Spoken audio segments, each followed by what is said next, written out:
Jai Hind everyone, welcome you all to Force Defense Academy. Today in this video I'll discuss about Indian Air Force.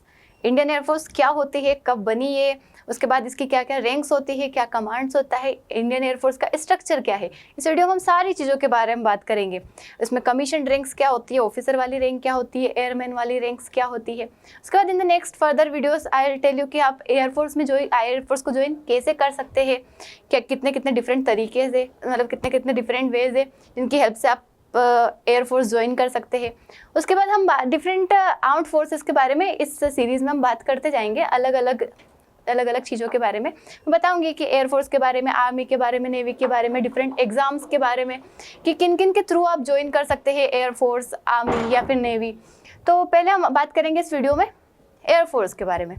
तो air force अगर आप देखें तो air force जो है इसका काम क्या है, to secure Indian air space. Indian air space मतलब हमारी जो टेरिटरी है उसका जो एयर स्पेस है, मतलब इंडियन टेरिटरी का एयर स्पेस को सेव करना।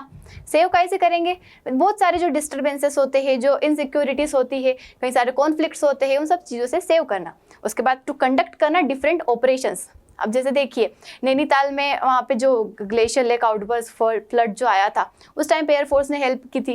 उसके बाद कई सारे ऑपरेशंस कंडक्ट करवाती है एयरफोर्स, कई सारी एक्सरसाइज में पार्टिसिपेट करती है। उसके बाद कहीं पे भी अगर कुछ प्रॉब्लम होती है ह्यूमैनिटेरियन एड प्रोवाइड भी करवाती है। कई बार अगर ऐसी चीज़ें हो जाती है जहाँ पे दूसरे लोग कुछ नहीं कर सकते तो वहाँ पे एयरफोर्स हेल्प करती है।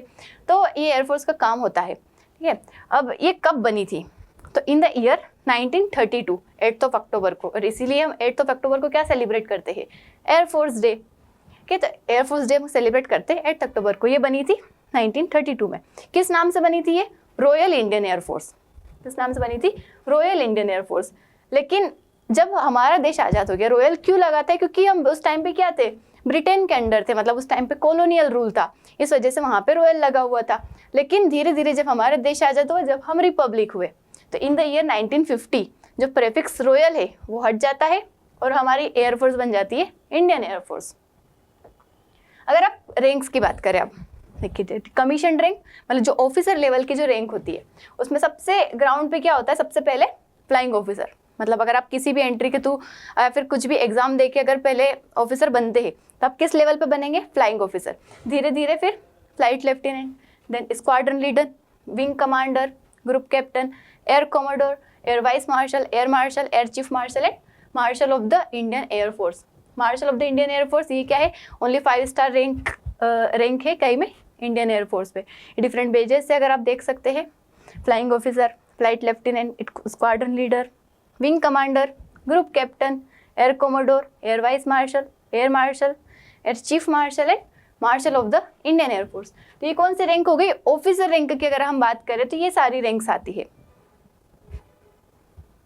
उसके बाद अगर आप एयरमैन वाली अगर बात करते हैं, जूनियर कमीशन रैंक अगर बात करेंगे, तो जूनियर कमीशन में होता है junior warrant officer and master warrant officer.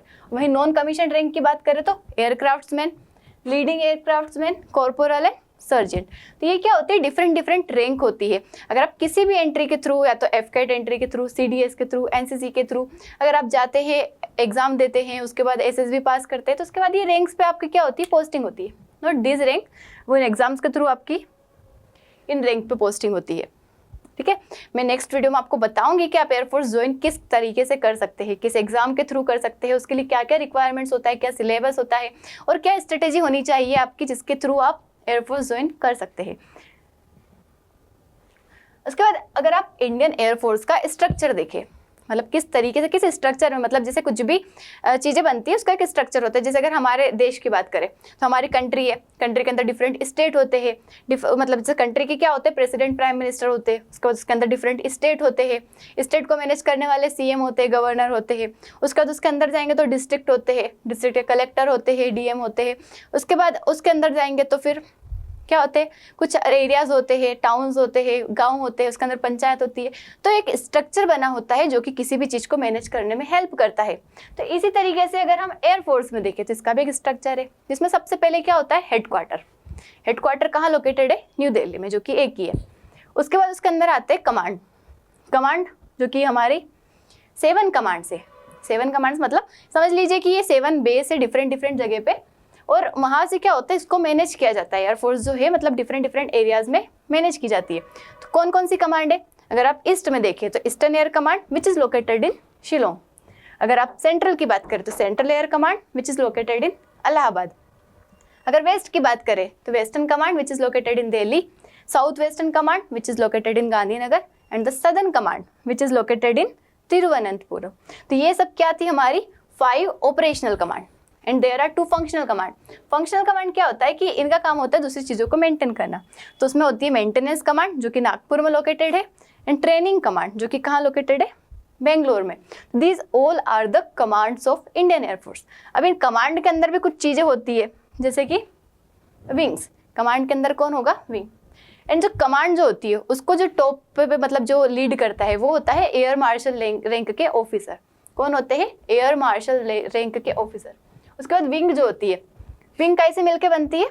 मतलब उसके अंदर कमांड के अंदर विंग होती है, कई सारे स्क्वाड्रन जो होते हैं, कुछ यूनिट्स जो होती है, स्क्वाड्रन, हेलीकॉप्टर यूनिट्स, इन सब से मिलके एक विंग बनती है और इसको लीड करते हैं ग्रुप कैप्टन रैंक के ऑफिसर। कौन करते हैं? ग्रुप कैप्टन रैंक के ऑफिसर। फिर विंग के अंदर आते हैं स्क्वाड्रन। स्क्वाड्रन क्या होते हैं? मतलब फील्ड यूनिट्स होती है जहाँ पे मतलब डिफरेंट लोकेशन पे कई सारे स्क्वाड्रन होते हैं। हमारी कंट्री में अराउंड अभी 33-34 ऐसे स्क्वाड्रन है और इसको कौन लीड करता है? विंग कमांडर रैंक के ऑफिसर। मतलब इसको कौन लीड करेंगे? विंग कमांडर रैंक के ऑफिसर।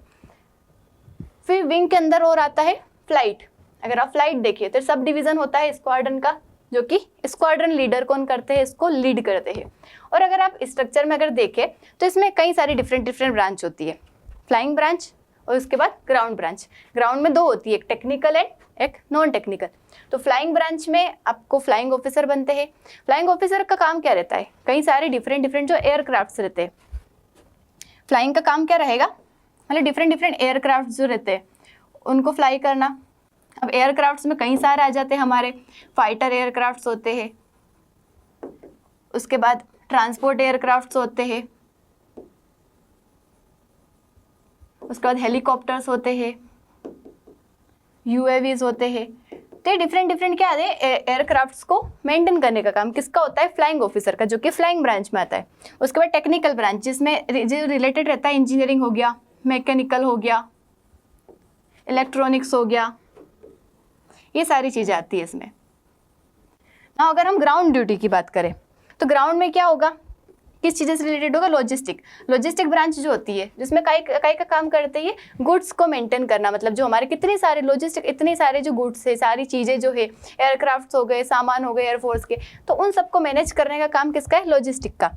वही एडमिनिस्ट्रेशन का काम, एडमिनिस्ट्रेशन मतलब शासन करना, सब चीज़ों को देखना कि सारा काम सही से चल रहा है कि नहीं, हमारी कमांड्स जो है मतलब डिफरेंट ऑपरेशंस हो रहे हैं उनको कंडक्ट करवाना, वॉर के टाइम पे किस एयरक्राफ्ट को भेजना है, क्या करना है, रडार का यूज़ कैसे करना है, सारी चीज़ों को मेंटेन करना। अकाउंट्स, मनी से रिलेटेड जो भी चीज़ें होगी उसको मैनेज करना। फिर एजुकेशन मतलब जो ये आपकी एग्ज़ाम्स कंडक्ट होती है, कहीं डिफरेंट एग्ज़ाम होती है, उनका पेपर बनाना, चेकिंग करना, सिलेक्शन करना, एजुकेशन ब्रांच का हो गया। फिर मेडिकल से रिलेटेड, डेंटल, मेट्रोलॉजिकल, तो डिफरेंट ब्रांचेस होती है जो कि आती है काय में?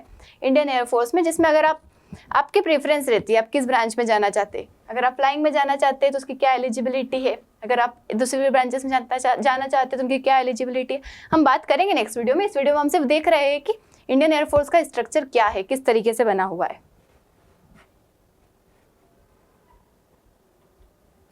नाउ ये हमने पूरा देखा इसका स्ट्रक्चर, हमने इसमें बात की एयरफोर्स क्या है, कब बना, उसकी क्या क्या रैंक्स है डिफरेंट। उसके बाद रैंक्स में कमी मतलब ऑफिसर लेवल की रैंक क्या होती है, एयरमैन वाली रैंक्स क्या होती है, उसके बाद कमांड क्या होता है, उसके बाद विंग्स क्या होते हैं, स्क्वाड्रन क्या होता है, स्टेशंस क्या होते हैं, फ्लाइट्स क्या होती है, किस तरीके ब्रांच होती है। तो ये सब था एयरफोर्स के बारे में। हम नेक्स्ट वीडियो में बात करेंगे कि अगर आप एयरफोर्स ज्वाइन करना चाहते हैं तो किस किस एंट्री से कर सकते हैं, उसमें क्या सिलेबस होता है, किस तरीके से आपको पढ़ाई करना चाहिए और क्या स्ट्रेटेजी होना चाहिए, सब चीज़ों के बारे में बात करेंगे। मिलते हैं नेक्स्ट वीडियो में with next topic. Thank you. जय हिंद।